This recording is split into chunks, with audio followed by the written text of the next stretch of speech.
It feels like I'm forcing myself to do this, but I know that it's literally to keep me from scrolling. So I am so tired of scrolling my 20s away. Let me give you a breakdown of my typical college day in the life. For reference, I'm a junior at the University of Alabama. Weekday, wake up 5:45 a.m., good morning, crack open my Bible, write in my journal. No phone is necessary. It's great. Get my booty into the gym, come back, shower, get ready for school, head over to my sorority house where I get my breakfast, and then I head to my first class of the day, do my thing, head straight over to work where I do social media management, usually about an hour, 2 hours worth of work. Go back to my sorority where I eat my lunch and I hang out with my friends, stay at my sorority house to get some work done, head to my second class of the day, get that done. If I finish my work for the day, I'll probably just head back home, and that is when the scrolling starts, like a 3 p.m., 4 p.m. raw, and that lasts until like 6 p.m. because at 6 it's like, okay, I'm hungry, like let's head back to the sorority house, let's go hang out with friends. But in between the last class of the day for me and dinner time, it's like a wasteland. Like I waste so much time every single day just scrolling and scrolling. Then I get off and I'm like, what did I just do? I usually realize afterwards, and I know some people don't always realize afterwards, but I realize afterwards and it makes me feel even worse. So I'm just here to talk about the scroll and how I plan on stopping it, and honestly making this video is me attempting to stop it. I could be rotting away right there in my bed scrolling. That's what I was doing before filming this, and then I was like, okay, you need to stop.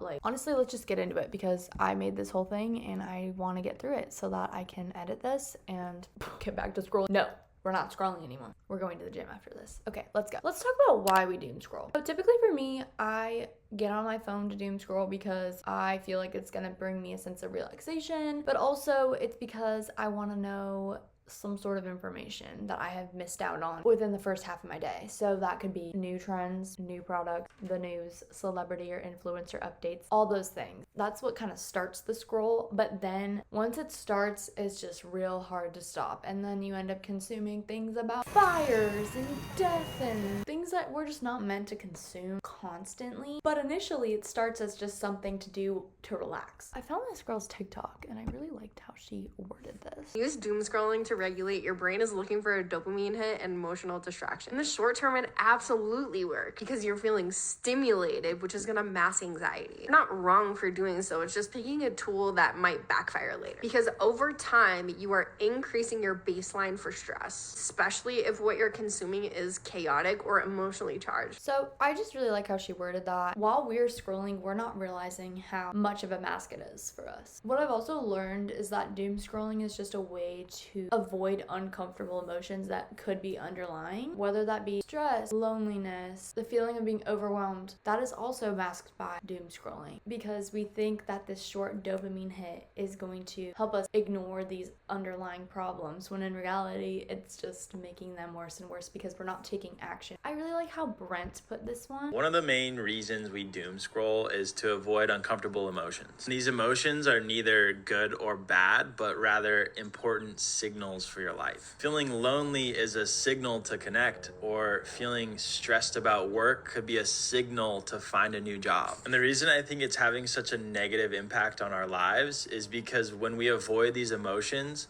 we're numbing these important signals for change and action. If you were an early human thousands of years ago and you felt lonely, there was no distraction from that emotion. It was a powerful signal to connect and to find your tribe because your survival depended on it. But now binging Netflix isn't a life or death situation. But I think something arguably more important is at stake, which is having a meaningful and fulfilling life. So yeah, beautifully put in my opinion. We have to figure out how to regulate our emotions, and if we don't regulate them and we just continue to scroll, nothing gets accomplished, and it's really sad. Now we're going to transition into part 2, which is information overload. This happens when we doom scroll too much. This is a definition by Texas Tech. It says information overload is when we consume too much information for our brains to manage. Once we realize the extent to which we consume information every day, we can understand why it can lead to so many negative effects. Before the invention of smartphones and social media apps, acquiring knowledge occurred through limited access to radios, newspapers, and TVs. Now that we can scroll on our phones anytime during the day, acquiring information is a passive, constant pastime that results in less intense intentional media consumption. Our brains are not wired to consume such an excessive amount of information in such a short period of time, which is why doom scrolling can be detrimental to our health. Period. We don't need to know everything. You had to be intentional with how you were consuming content. Now everything is just being fed to you. All of us are facing this incredible global disease, which is way too much information inundating us. I don't think there's ever been a situation like that in the history of mankind, and it doesn't play well with our psychology. And power in the world today comes from knowing what to ignore, what to say no to, what not to let into your brain, so that you can have space in that brain of yours for actual things that are really important. So the ability to say, I don't need to know this. I don't need to read that website. I don't need to know about this celebrity's personal, affairs, et cetera, is a critical skill. I love that video because it's just so true. We don't need to know everything. It actually makes us smarter by putting intentionality behind what we consume. Now we're gonna get into the reality of doom scrolling. So, little fun fact here, constant noise, which is just constant consumption of content, leads to more anxiety. Alex Cooper from Call Her Daddy actually came out with a podcast that talked about how rotting is ruining your life. That was the title of it. What her therapist said to her actually changed my perspective on content consumption, because even when I wasn't actively doom scrolling, if I was walking to class, doing mindless homework, folding laundry, daily chores, those things, I was constantly consuming content. I either had a YouTube video playing in the background, podcast, but to me that was like, it's really not that bad because I'm not actually sitting there and wasting time. Like, I'm multitasking here. But in reality, that's still hindering you, because if you're constantly filling other tasks with noise, your brain does not have time to relax and think about its own thoughts. During this portion of the podcast, she says, during the workday, I'm slammed going from meeting to meeting. And then the second I have downtime, I find myself scrolling on social media or throwing on music or a podcast.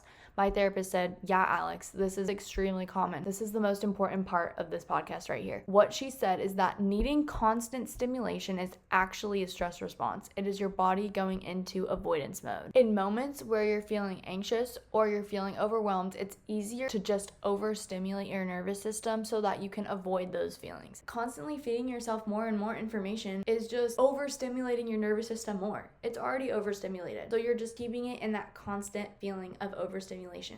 What? All the external noise allows you to put off actually engaging with your own thoughts. Enough said there. That is why when we lay our heads down at night, we can't sleep. Our brains are constantly going because throughout the day, we don't give our brains a chance to process our thoughts. I don't know. After I heard that portion of the podcast, I was like, wow. So, reality check, let's not listen to podcasts every second of the day, even though we think it's helpful and we're learning. It's just a lot of overconsumption, and I actually get more out of silence when I'm walking to class, folding my laundry, than listening to constant noise. Another thing, we don't even remember what we watched. Do you remember the last TikTok you watched? Could you recall it and give me a little summary of what it was? Because I personally cannot tell you any TikTok that I watched this morning. Yeah. This Reddit post says, realize how much time we are spending on these apps that we forget in an instant. Realize how you could have spent this time doing something else, doing the things you love, the things that truly matter to you in your life. That clocked me. If you can't even remember these things, why are we doing them? Also, doom scrolling and consuming so much content is crushing our own creativity and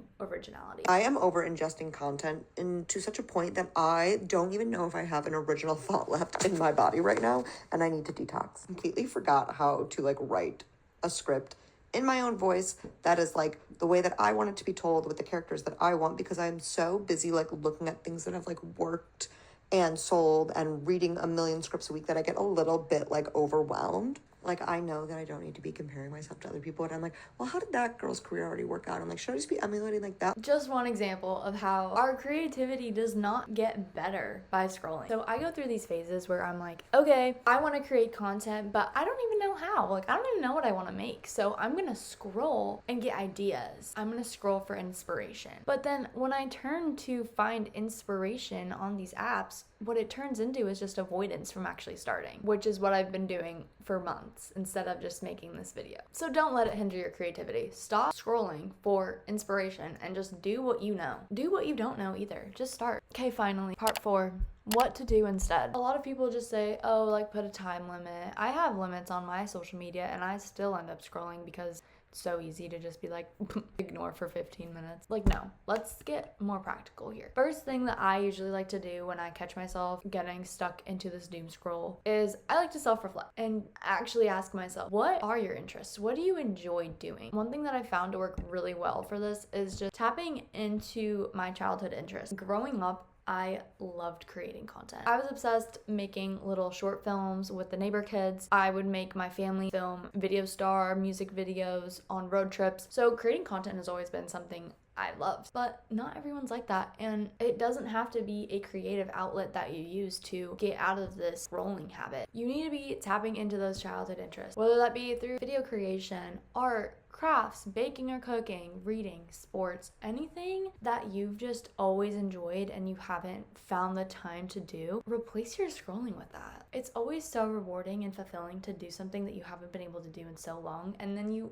find a new sort of joy in that. This article by CNN Health says, for many, returning to a childhood hobby is more than a new form of entertainment, but rather an escape from daily stressors. Is that not what we are trying to escape from when we decide to go on our phone and doom scroll? What? It's crazy. Do something you know you love. And if you don't know what you love, you gotta start there. But also just try something new. If you're not super into your previous hobbies and you just want to find something different, go take on a friend's hobby. Ask your friends what they're interested in doing and what they do in their spare time. And if they doom scroll in their spare time, which they probably do, get them to think about what they used to like to do when they were children. There can still be amazement. I really liked this article by Psychology Today. This article just really talks about why it's so important to try new things. It says, remember a baby's amazement over their own fingers? So beautiful to watch them discover their hands. That amazement over your own fingers is gone when you grow older. But that amazement over the world doesn't have to be. You haven't seen it all. No, not really. And you haven't done it all. There can still be amazement, but you may need to step outside your comfort zone, leave that routine you have, and likely leave your house. Or home. There are so many other things that you have yet to discover about yourself, and you won't figure those things out unless you try new things. So, in summary, your 20s are important, so don't waste them on things you can't even remember. I feel like that just really encapsulates everything I'm trying to get to here. If there's one thing you take from this video, take that. And I'm still working on it too. I'm not a perfect person. This video format was inspired by a few different creators that I have come across recently that do a lot of digital essays, and when I want to be consuming something that is educational and informational, and I like this format of that. So I really hope you enjoyed this video, and I'm gonna be forcing myself to create more. Might be in this format, might not. And that's gonna be my way of stopping the scroll in my 20s. I will include this doc in the bio of this video, and I'm gonna get to editing it now because it's already taken me like an hour to film this. So bye.